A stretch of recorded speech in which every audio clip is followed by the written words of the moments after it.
Hello everyone, welcome to lecture number 8 of integration series. Now in today's lecture I'm going to take a previous KVPY question. This question was asked in the year 2012.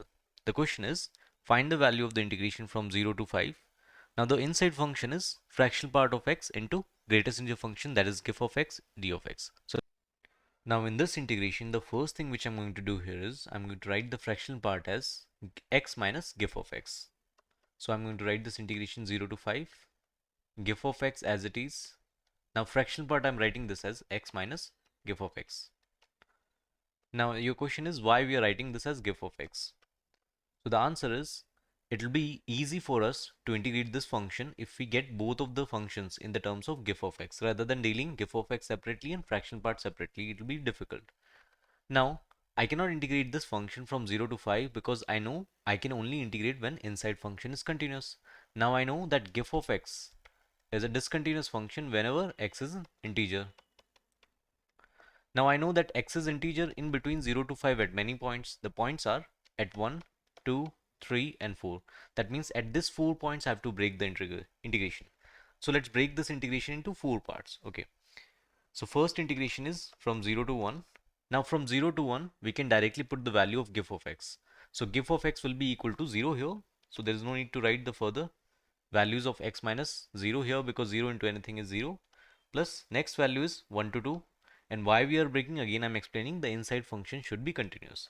So from 1 to 2 gif of x will be equal to 1. So this value is 1 and the remaining value is x minus 1 d of x. Now the next value is integration from 2 to 3. Now when x is varying from 2 to 3, gif of x will be equal to 2 outside and inside we'll get this as x minus 2 d of x. Plus next integration is 3 to 4, as you can see. Now when x is varying from 3 to 4, the gif of x will be equal to 3 and inside you will get this as x minus 3 d of x. Similarly the last part, that is integration from 4 to 5, inside when x is varying from 4 to 5, gif of x will be equal to 4, so 4 outside as it is, and inside we'll get this as x minus 4 d of x. Now I'm going to integrate all of them. So first one integration will be 0, second one integration is x minus 1 whole square divided by 2, lower limit is 1, upper limit is 2. Similarly, the next one is 2 into x minus 2 whole square divided by 2, lower limit is 2, upper limit is 3. Similarly, I'm going to write the next term 3 into x minus 3 whole square divided by 2, lower limit is 3, upper limit is 4, plus 4 times x minus 4 whole square divided by 2, lower limit is 4, upper limit is 5. Now let's calculate the final value. So for the first one, when you put 2 here, you will get 2 minus 1 for the upper limit, 1 by 2, and when you put 1 here, it will give you 0.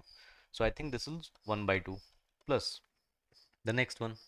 So 2 times, when we put 3 here, it will give you 1 by 2, and when you put 2 here, it will give you 0. So I think directly you will get this as 2 by 2 here. Plus, again the value of the integration will be same, that is 1 by 2. So directly we can write this as 3 by 2 plus the last one will be 4 by 2. And if you're not sure, then you can put the values and you can check. So directly I've generalized this. Now let's add this. So I think I'll get this as 10 by 2 and the final answer will be 5. So 5 is our final answer and that will be